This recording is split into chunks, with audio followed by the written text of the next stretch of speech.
Halo, saya Rian Fernando atau yang biasa disapa Nando. Saya adalah mahasiswa dari Paramadina Graduate School of Communication, di mana pada video kali ini adalah pemaparan saya mengenai 2 teori komunikasi untuk pemenuhan tugas dari ujian akhir semester pada mata kuliah teori dan praktek komunikasi.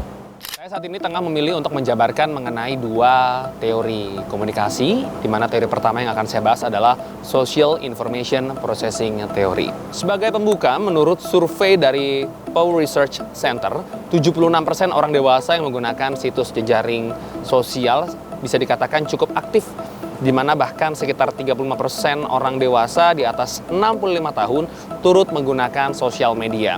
Ada begitu banyak cara untuk bisa berkomunikasi satu sama lain, bisa connected satu sama lain, baik melalui komentar, saling share berita yang mereka dapatkan, ataupun share mengenai hal-hal yang bisa dikatakan lucu ataupun menghibur, untuk kemudian ada konektivitas tertentu dengan jejaring online ataupun dengan teman jejaring online mereka.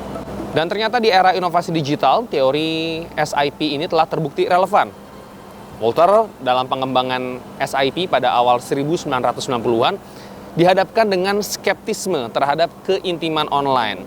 Karena pada masanya memang tidak terlalu banyak variasi dari sosial media yang kemudian bisa dapat digunakan. Berbeda dengan perkembangannya pada saat ini, di mana sangat begitu mudah untuk connected satu sama lain, seperti lewat video, seperti juga lewat chat, ataupun berupa pengiriman gambar yang bisa dikatakan Full HD misalkan, sehingga bisa melihat dengan jelas apa yang tengah dilakukan ataupun tengah dikirimkan oleh teman online mereka.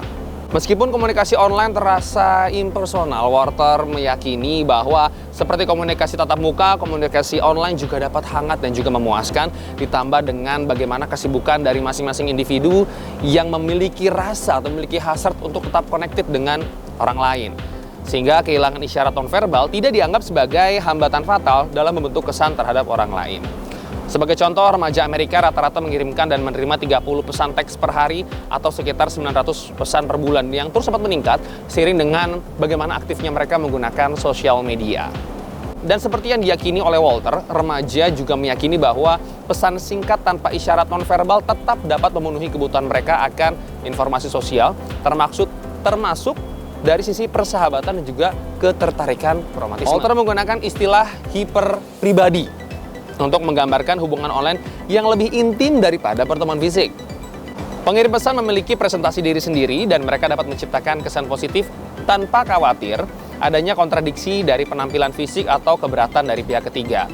Penerima pesan cenderung memiliki ataupun membuat atribusi kesamaan berlebih yang kemudian menciptakan citra ideal dari pemilik profil tersebut. Komunikasi online juga memungkinkan komunikator berkomunikasi pada waktu yang berbeda melalui saluran asinkron. Sehingga ada 2 konsep inti dari teori SIP ini sendiri. Yang pertama adalah pemrosesan informasi sosial atau teori SIP ini sendiri yang menyatakan bahwa hubungan online dapat tumbuh melalui pertukaran pesan sosial yang memadai dan pertumbuhan relasional selanjutnya mirip-mirip dengan komunikasi tatap muka. Dan yang kedua adalah hubungan hiperpribadi, di mana Walter menggunakan istilah hiperpribadi untuk label hubungan online yang lebih intim dengan interaksi fisik sebagai perbandingannya. Dan ini dapat terjadi melalui presentasi diri yang selektif, atribut kesamaan yang berlebih bisa dikatakan, dan juga komunikasi asinkron itu sendiri. Dan menurut teori pemrosesan informasi sosial ini sendiri, interaksi sosial bisa dilakukan melalui berbagai hal seperti WhatsApp, Telegram, dan sejenis yang melibatkan proses-proses. Yang pertama adalah presentasi diri sendiri, di mana dalam interaksi online, pengguna memiliki kesempatan untuk menciptakan dan juga mempertahankan kesan yang positif tentang diri mereka. Seperti misalkan ketika Anda menggunakan Instagram, Anda memiliki kedekatan dengan orang lain dalam konteks melihat bahwa orang ini ternyata memiliki presentasi diri yang cocok untuk saya, atau memiliki hobi yang cocok juga dengan saya, atau mungkin memiliki keuntungan bisnis yang sama seperti saya. Itu bisa mendekatkan pengguna satu sama lain. Kedua adalah atribusi kesamaan, di mana dalam interaksi online, atribusi adalah proses persepsi di mana kita mengamati apa yang dilakukan orang dan mencoba mencari tahu seperti apa sih dia sebenarnya. Dalam konteks media chat, kita hanya perlu melihat pelaku verbal orang yang mengirim pesan sebagai dasar penilaian itu sendiri. karena tidak adanya petunjuk lain, kita cenderung mengatribusikan informasi yang ada tuh secara berlebihan dan menciptakan citra ideal tentang pemiliknya. Misalkan kita sudah merasa cocok dengan orang ini dari chat, kemudian kita menginterpretasikan bahwa orang ini asik juga dalam dunia nyata, ataupun kemudian ketika sedang berbalas pesan melalui direct message di Instagram, kemudian kita melihat bahwa oh, orang ini memiliki atribusi kesamaan yang sehingga kita memproses informasi tersebut ataupun menangkap informasi tersebut secara berlebih dan menganggap bahwa orang tersebut memiliki kecocokan dengan kita. Mudahan dari komunikasi pada waktu yang berbeda, di mana chat umumnya kan asinkron, yang berarti pesan dapat dikirim dan diterima pada waktu yang berbeda. Ini memberikan fleksibilitas pengguna, misalkan mereka sedang tidak merasa mood untuk melakukan komunikasi satu sama lain. Dan ketika sedang mood, mereka bisa membalas. Jadi bisa menihilkan, dalam tanda kutip, kecanggungan ataupun rasa bete ketika sedang berbalas pesan. Dalam contoh misalkan ketika kita bertemu tatap muka dengan seseorang. Ketika kita sedang tidak mood, mungkin orang bisa menginterpretasikan bahwa, oh, ini orang memang orangnya tidak menyenangkan. Tetapi ketika di chat, saya sedang tidak mood, saya menahan membalas pesan tersebut dan membalas ketika sudah mood. Sehingga kemudian timbul rasa bahwa, wah, orang ini adalah orang yang nyaman, orang yang baik, dan lain sebagainya. Kemudian, familiaritas melalui pesan teks yang terus-menerus. Sehingga dalam komunikasi online melalui media chat, pengguna dapat mengirimkan teks secara terus-menerus, yang kemudian pesan ini dapat memuaskan dahaga akan informasi sosial tanpa memerlukan isyarat nonverbal yang biasanya menandakan persahabatan atau ketertarikan romantis. Dalam contoh, misalkan ketika sedang terjadi pandemi COVID-19 beberapa tahun yang lalu, sangat amat sulit bagi kita untuk bersosialisasi satu sama lain. Tetapi dengan kemajuan teknologi, dengan kemajuan pesan yang juga kemudian kita bisa dengan mudah berhubungan kapan saja, itu sangat amat memudahkan. Dan teori ini kemudian sangat amat relevan ketika dipakai dalam contoh ketika sedang COVID-19 kemarin. Misalkan ketika Anda hobi memasak, kemudian Anda mencari orang-orang yang juga memiliki hobi ataupun kegiatan yang sama dan kemudian bisa berinteraksi secara online. Kemudian dapat naik tingkatan dari chat ke foto atau saling berkirim foto, naik lagi ke saling berkirim video, dan naik lagi saling video call yang kemudian mendekatkan komunikasi online tersebut tanpa kemudian Anda membutuhkan pertemuan langsung yang intens. Dan sebagai contoh bagaimana sebuah kasus dapat berjalan dalam proses pembentukan hubungan online melalui media chat, misalkan yang pertama adalah ada dua orang, A dan B, tidak mengenal. Bertemulah di dalam satu grup yang memiliki hobi yang sama, misalkan hobi fotografi atau videografi. Yang kemudian karena berbalas di grup tersebut, dia merasa ini online, anaknya cocok, oke, saya personal message dengan dia, ternyata juga memiliki hobi yang sama, yang kemudian berlanjut dengan saling berkirim teks lebih lanjut, yang bahkan kemudian naik lagi tingkatan kamu mengirim foto, dan semakin dekat satu sama lainnya, yang kemudian terjadi keintiman dalam hubungan komunikasi tersebut. Sehingga dalam kasus ini dan mungkin dalam banyak kasus yang Anda pahami dan Anda rasakan, terjadi komunikasi yang begitu intens, yang terjadi begitu erat, begitu dekat ketika berkomunikasi secara online tanpa bertemu langsung dengan orang tatap muka. Dan sebagai penutup untuk teori yang pertama ini, memang tentunya Anda sudah merasakan bagaimana manfaat dari kemajuan teknologi untuk mempermudah Anda saling berkirim pesan, baik kepada teman, orang tua, rekan, sahabat yang sudah lama tidak bertemu atau bahkan belum pernah bertemu sama sekali, tapi Anda merasakan kemelekatan yang bahkan tidak Anda dapatkan kepada orang-orang yang setiap hari mungkin bertemu dengan Anda. Dan inilah pemaparan dari teori pertama yang saya jelaskan. Dan teori kedua yang saya bahas adalah teori dramatism. Ini cukup menarik untuk saya karena teori yang pertama kali digagas oleh Kenneth Burke ini adalah teori yang memposisikan diri dalam pencarian pemahaman aksi dalam kehidupan manusia sebagai drama. Dan kalau kita bahas lebih sedikit, menggagas teori ini adalah seorang Kenneth Burke, otodidak dalam bidang kritik sastra, filsafat, komunikasi, sosiologi, ekonomi, teologi, dan juga linguistik, di mana teori yang ia kemukakan ini berfokus pada cara orang yang menggunakan bahasa untuk membujuk orang lain. Ini cukup sering ya kita temukan dalam kehidupan bersosialisasi dan juga bermasyarakat, baik yang kita lakukan ataupun yang kita dapatkan, baik itu dari petinggi pemerintah, dari pejabat publik, atau dari tempat kita bekerja, atau dari sekolah, dan lain sebagainya. Bahkan di rumah pun kita juga menggunakan teori dramatism ataupun dramatisme ini dalam kehidupan kita sehari-hari.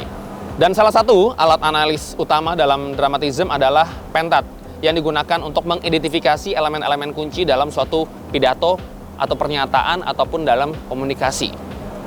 Dalam konteks ini, teori ini telah diterapkan dalam berbagai studi termasuk analisa atau analisis strategi personal branding dalam seni jalanan dan juga program media. Dan teori ini menekankan bahwa keberhasilan seseorang pembicara terletak pada kemampuannya memberikan audiens cara untuk mengatasi dalam tanda kutip rasa bersalah misalkan. Dramatism juga membandingkan kehidupan dengan pertunjukan teatrikal, di mana menyatakan bahwa dalam sebuah pertunjukan kehidupan memerlukan aktor, agenda, ataupun adegan, alat yang membentuk adegan-adegan tersebut dengan tujuan yang ingin dicapai melalui tindakan. Ada beberapa aspek-aspek utama dalam teori dramatism. Yang pertama adalah agen atau pelaku, 2 agensi atau sarana, ketiga adegan atau konteks, 4 tindakan atau perbuatan, dan 5 tujuan atau maksud. Dan ini dibahas satu persatu dalam teori dramatism. Sehingga dengan menganalisis elemen-elemen ini, teori ini membantu memahami konstruksi pesan komunikasi dan membedah bagaimana simbol-simbol digunakan untuk membentuk identifikasi antar pembicara dan juga audiensnya sendiri. Ada beberapa contoh yang dapat Anda lihat di layar kaca Anda ataupun layar smartphone Anda, di mana saya mengambil beberapa contoh dari sisi politik, pemasaran, perkawinan, hukum, pendidikan, hingga media massa. Penerapan teori dramatisme membantu kita memahami bagaimana bahasa dan tindakan digunakan untuk membentuk makna dan mencapai tujuan dalam berbagai konteks kehidupan. Di mana ada contoh-contoh yang mencakup situasi di mana aktor ataupun agent menggunakan agensi untuk menciptakan drama dalam agenda ataupun adegan tertentu untuk mencapai tujuan mereka. Sekarang kita akan mulai bahas ke dalam bagian contoh analis dari dramatism ini dalam kehidupan sehari-hari. Saya mengambil contoh yang cukup dekat dan cukup erat dengan kita, saya rasa saat ini semuanya yang menyaksikan video kali ini adalah konteks pandemi COVID-19. Tentu kita begitu ingat bagaimana COVID-19 membuat berbagai hal terjadi, yang kemudian kalau kita kaitkan dengan teori dramatism, dalam konteks pandemi COVID-19 di Indonesia, teori dramatism dapat digunakan untuk menganalisis tanggapan pemerintah dan masyarakat terhadap penyebaran virus tersebut. Dalam analis Pentat, tindakan yang diambil adalah tanggapan pemerintah dan masyarakat terhadap penyebaran COVID-19. Adegan adalah situasi pandemi COVID-19 di Indonesia, agen adalah pemerintah, tenaga medis, dan masyarakat, agensi adalah kebijakan dan strategi yang diterapkan oleh pemerintah, dan tujuan adalah untuk menangani penyebaran COVID-19 dan melindungi masyarakat dari virus tersebut. Dalam analisis ini kita akan mengetahui motif dan tujuan dari narasi yang dibuat oleh pemerintah atau masyarakat untuk menangani penyebaran virus tersebut. Sekarang kita akan masuk ke dalam keterlibatan unsur-unsur Pentat sebagai berikut. Pertama adalah agen atau pelaku. Bisa pemerintah, bisa tenaga medis, bisa masyarakat. Apa itu artinya? Pemerintah bergerak sebagai agent ataupun pelaku dalam merespon pandemi dan mengkonstruksi pesan komunikasi melalui kebijakan, pernyataan resmi, dan juga konferensi pers. Pemerintah berperan sebagai aktor utama yang harus menyampaikan langkah-langkah yang diambil untuk mengatasi krisis. Kita masuk, bagaimana bila agennya adalah tenaga medis? Misalkan tenaga medis adalah sebagai agen yang terlibat langsung dalam penanganan COVID-19, bisa kemudian berkomunikasi melalui sosial media, berkomunikasi secara lisan, ataupun berkomunikasi juga dengan konferensi pers untuk kemudian menghambat dari laju COVID-19 dengan mengajak masyarakat untuk misalkan hidup sehat, mencuci tangan, menjaga jarak, dan lain sebagainya. Lalu kemudian bagaimana dengan masyarakat? Masyarakat apakah hanya bisa berperan sebagai menerima pesan? Oh tidak, masyarakat juga bisa berperan sebagai agen bila memang posisinya adalah sebagai agen. Sebagai contoh, misalkan masyarakat ketika melihat ada berita di sosial media, dia bisa melakukan unggahan ulang, kemudian memberikan konstruksi pesan dalam sosial medianya yang kemudian disebarluaskan kepada followersnya di Instagram ataupun kepada rekan-rekan grup WhatsApp-nya, sehingga orang tersebut atau masyarakat tersebut berperan sebagai agent. Walaupun memang tidak sebesar pemerintah yang bisa menggunakan insan pers untuk membantu menyuarakan pesannya, ataupun tidak sebesar juga para tenaga medis misalkan yang memiliki followers tinggi, tapi masyarakat juga bisa menggunakan sosial media misalkan untuk menyampaikan daripada pesan-pesan tersebut. Agen sudah, kita masuk ke yang kedua adalah sarana. Sarananya bisa dikatakan sederhananya ada 3. Bahasa resmi dan informal, yang kedua adalah media massa, yang ketiga adalah sosial media. Yang pertama, bahasa resmi dan informal. Biasanya menggunakan ini adalah pemerintah, di mana pemerintah menggunakan bahasa resmi dalam kebijakan dan pernyataan resmi untuk memberikan arahan dan informasi terkini.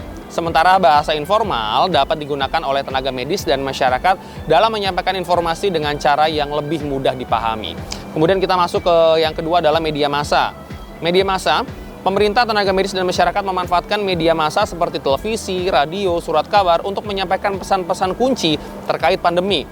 Ini mencakup konferensi pers, wawancara, dan kampanye mengenai kesadaran untuk memiliki hidup sehat misalkan.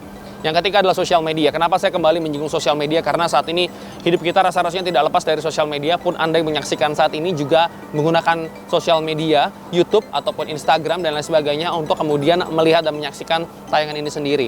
Di mana masyarakat dalam konteks COVID-19 kemarin, dalam hal agensi atau sebagai sarana, mereka menggunakan sosial media untuk menyampaikan informasi, berbagi pengalaman maksud saya, dan mengkoordinasikan upaya dalam respon pandemi. Dan sosial media juga menjadi saluran untuk menyebarkan informasi kesehatan dan juga mengatasi disinformasi. Ketiga, adegan ataupun konteks. Ini adalah situasi pandemi. Dalam adegan dramatism, kita melihatnya, konteks ini adalah di mana tindakan itu dilakukan. Dalam hal ini, situasi pandemi menyebabkan adegan yang mempengaruhi semua agen. Tingkat penyebaran virus, kapasitas rumah sakit, dan kebijakan kesehatan menjadi bagian dari adegan ini. Lanjut, tindakan atau perbuatan. Saya membagi menjadi 3. Pertama adalah sebagai contoh yakni kebijakan kesehatan, kedua pelayanan kesehatan, dan 3 adalah partisipasi masyarakat. Seperti kebijakan di mana pemerintah mengambil tindakan seperti lockdown, pembatasan perjalanan, protokol kesehatan. Hal-hal ini dilakukan untuk memutus mata rantai penyebaran COVID-19 pada masanya. Yang kemudian selanjutnya adalah pelayanan kesehatan di mana tenaga medis menjalankan tindakan langsung dalam merawat pasien, mengimplementasikan protokol medis, dan memberikan edukasi kesehatan kepada masyarakat. Dan selanjutnya adalah partisipasi masyarakat di mana masyarakat merespon dengan mematuhi protokol kesehatan, mengikuti vaksinasi, dan berkontribusi dalam upaya solidaritas sosial seperti pembagian bantuan kepada yang membutuhkan. Lanjut ke bagian terakhir yakni adalah tujuan atau maksud, di mana saya membagi menjadi 2. Yang pertama adalah menangani penyebaran virus. Tujuan kedua adalah melindungi masyarakat. Tujuan utama dari konstruksi pesan komunikasi dalam dramatisme adalah menangani penyebaran virus dan mengurangi dampaknya terhadap masyarakat. Itu tujuan pertama. Tujuan kedua adalah melindungi masyarakat dari risiko kesehatan dan dampak ekonomi akibat pandemi COVID-19. Di mana pesan komunikasi dibuat untuk memotivasi tindakan pencegahan dan meningkatkan kepatuhan masyarakat. Dan sebagai penutupnya, kita dapat memahami elemen-elemen dramatisme dalam konstruksi pesan komunikasi dan kita bisa menggali lebih dalam tentang bagaimana bahasa dan simbol digunakan untuk membentuk narasi, identifikasi, dan tanggapan terhadap pandemi COVID-19. Dan sebagai rangkuman singkat juga bahwa terlihat bagaimana dari teori dramatisme tersebut kita bisa membahas dan juga melihat bagaimana ketika ada suatu hal yang disampaikan, kita bisa membedah lebih lanjut mengenai analis pentat tersebut dari awal, yakni siapa agentnya hingga apa tujuannya dan bagaimana caranya. Dan ini adalah hal yang menarik untuk dibahas dan tentunya analis pentat ini dalam teori dramatisme dapat ditemukan tidak hanya dalam kasus COVID-19 tapi juga dalam berbagai hal yang terjadi di lingkup kehidupan Anda sehari-hari. Dan terima kasih juga kepada Bapak Wahyu Tama dan juga rekan-rekan dan teman-teman yang sudah menyaksikan. Semoga video ini dapat bermanfaat, tidak hanya untuk Anda tapi juga untuk saya. Akhir kata, saya Ren Fernando. Terima kasih.